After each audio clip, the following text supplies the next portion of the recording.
願主與你們同在。恭讀聖路加福音。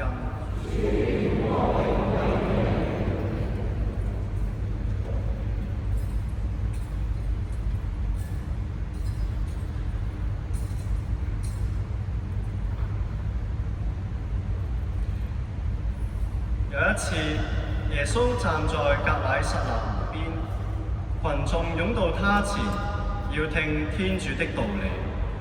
他看見兩隻船在湖邊停着，漁夫下了船，正在洗網。他上了其中一隻屬於西滿的船，請他把船稍為划開，離開陸地。耶穌就坐下，從船上教訓群眾。一講完了，就對西滿說：划到深處去，撒你們的網捕魚吧。西滿回答說：老師，我們已整夜勞苦，毫無所獲，但我要遵照你的話撒網。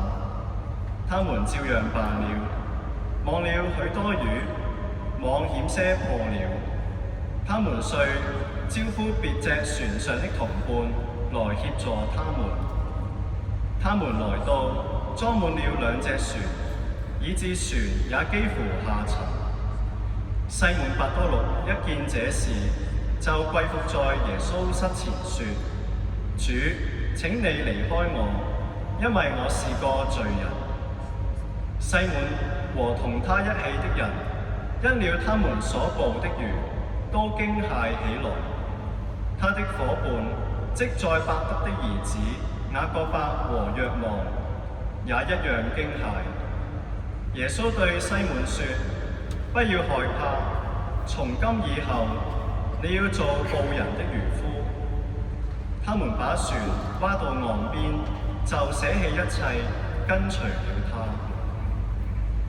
上主的話。